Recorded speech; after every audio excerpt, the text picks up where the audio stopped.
Hi guys, Quibs here. Quibs does stuff. Today I wanted to talk to you about how the photo money works in Phasmophobia. So photos use a scoring system. A lot of people think that you get a set amount of money for each photo. That's not true. It just uses a simple scoring system. The maximum photos you can get, that can score, is 10. And that's the 10 photos that you can actually see in your journal. Those are the only photos that contribute to the score. Now you can take more than 10 photos. 15 photos is the maximum you can take in any map, since you can only take 3 photo cameras and each photo camera only has 5 photos. Now photos beyond the 10th photo can still be used for objectives, so for example getting a photo of the ghost or getting a photo of dirty water, but it doesn't contribute to the score. Except for the ghost photo, all other photos have a score range. Let's go through all the different scores now. So the ghost photo is 100 points and can only be scored once. The bone photo is 40 to 70 points. Now you get a random value between the lower and upper values, inclusive. So it can be 40, it can be 70. It's not 41 to 69. Nice. The bone photo can only be scored once, like the ghost photo. The next is the Ouija board photo. This is 30 to 60 points, can also only be scored once. Now every other kind of photo can be scored multiple times. So fingerprints are 15 to 50 points. Have as many of them as you want, up to 10. Interaction, 20 to 40 points, as many of them as you want, up to 10. Footprints, the same as interaction, 20 to 40 points, as many as you want, up to 10. Dirty water, 15 to 30 points, as many as you want, up to 10. And dead body, 10 to 30 points, as many as you want, up to, not 10, because the max you're going to get is 3, because if 4 people die, that's everyone, and there's no one alive to take the photo.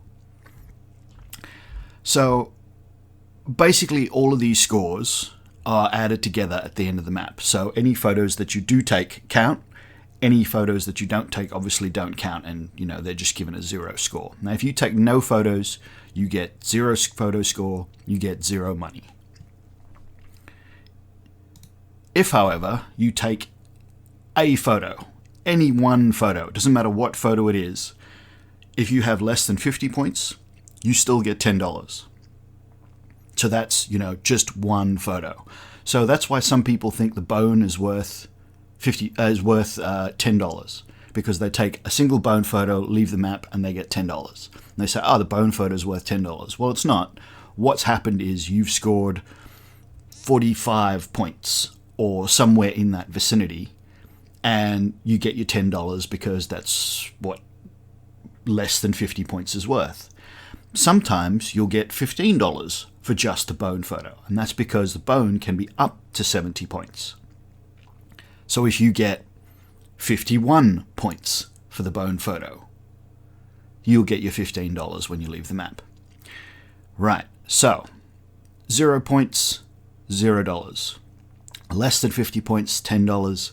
51 to 100, $15. 101 to 200 points, $20. So on and so forth, as you can see in the table here. Right up to the top value of, if you can manage to score over 500 points, you get $40. So that's the big one there. That's the one that you really, really go in for. So how do you get that? Well, the best scores depend on whether the ghost has fingerprints or doesn't have fingerprints. So this table has a quick breakdown. So the best scores you can get, the best thing you can always do is try to get at least one photo of the ghost. Well, try to get exactly one photo of the ghost, because any duplicate photos of the ghost don't count. Try to get one photo of the bone. Any duplicate photos of the bone doesn't count. Try to get one photo of the Ouija board. Any duplicate photos of the Ouija board doesn't count. There is an exception. There's a caveat to the Ouija board, which I will explain in a moment. Now, if you do take 2 photos of the ghost, you'll see that the actual text above the photo that says ghost will be grayed out in one of the photos. That's because the photo counted as a photo of something. The game has recognized the ghost in the photo, but you've already scored the ghost photo, so it doesn't count towards the score. Right, what is the difference with the Ouija board? Well, the first photo of the Ouija board is just the Ouija board. This can be hard to get the photo. It's best to not take the photo of the Ouija board on the floor. Or if you do take it on the floor, if you know the trick about getting the Ouija board to stand up, you can take the photo of the Ouija board standing up, and that will almost certainly get you the photo. I believe it also has to be on, so the writing on the Ouija board has to be glowing orange. I'm not 100% sure on this. I'll have to do some testing. Now, that is your one photo of the Ouija board that counts as a Ouija board photo. Now, the other thing you can do with a Ouija board is get the Ouija board to answer questions, and while the stylus is still moving, if you take a photo, that will count as an interaction photo. So if you're not worried about your sanity, like you're on Asylum and you know the ghost is on the far side of the map and it's not a wraith, so it can't teleport to you, you can take as many Ouija board photos as you want if you know what you're doing. You can basically stand there, ask it a question. Ask it the same question continuously. How old are you? As soon as the stylus starts moving, take a photo, you will get an interaction photo. You can look in your journal, you will see that that photo is is highlighted as an interaction photo. You can then immediately ask again, how old are you? The stylus will normally do a little shiver thing as it starts over again and start moving back to the age again. You can take another photo, and you can do this continuously until you've got all 7 interaction photos if you want. Right, so fingerprints is the best one. 7 fingerprints is what you're after. That can be extremely hard to get in certain maps, and also depending on the ghost activity level and how many doors, windows, light switches. I'm not sure if there's anything else it can actually leave fingerprints on, but what it has access to. So it's pretty unlikely you're going to get 7 fingerprint photos, but aim for it because it's idyllic. Now, you will notice that the minimum score for fingerprints is actually lower than the minimum score for interactions. So interactions is the second best possible outcome you can have. But that's the minimum score. And considering the range for fingerprints is 15 to 50, whereas interaction is 20 to 40, there's only a 5 points difference at the minimum end for fingerprints and interaction. So fingerprints could possibly be 5 points lower than interaction's minimum. But it can be 10 points higher at the maximum end. And so that's what you're sort of hoping for, is that it's not in that 5 points lower than interaction, and that if you get lucky, you might get that 10 points higher. The maximum score for fingerprints, if you're doing it perfectly and you get all the right photos and you get your 7 fingerprints, is 580. So that's 80 points above that 79 points above that 501 cutoff threshold.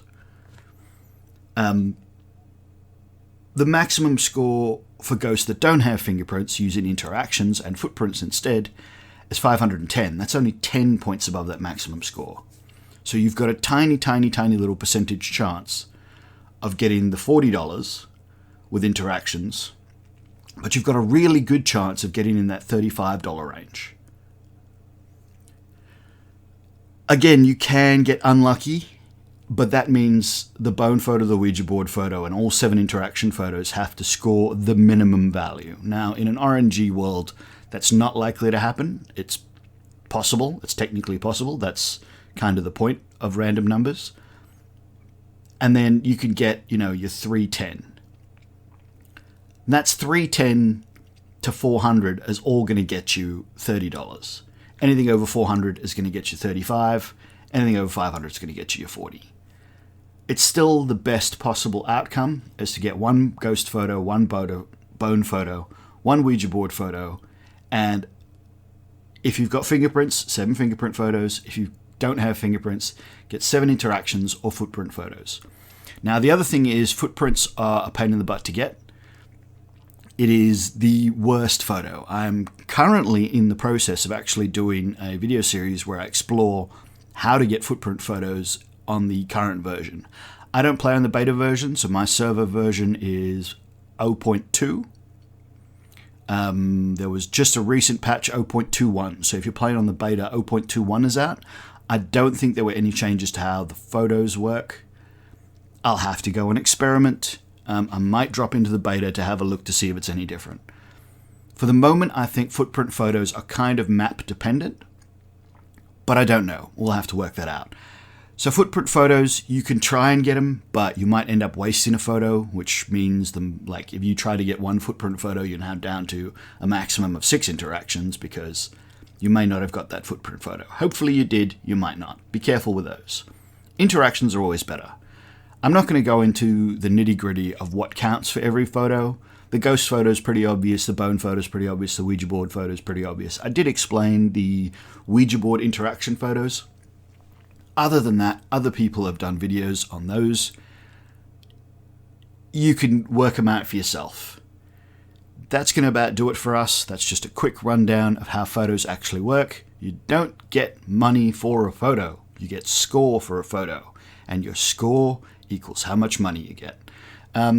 This few pieces of information on the screen is all you need. If you've listened to the whole of this, you probably understood it. I hope you understood it. Just screenshot this and you can keep it handy.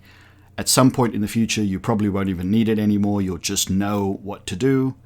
And I hope this helped everyone. So thanks very much for watching, guys. Hope you liked this video. If you did, hit that like button. If you'd like to see more of my content, hit that subscribe button. Makes it nice and easy to find the channel.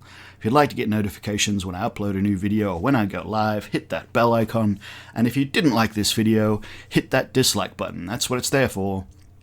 But if you do hit that dislike button, please let me know what it was about the video you didn't like so that I can improve in the future. Thanks for watching, and we'll see you in the next one.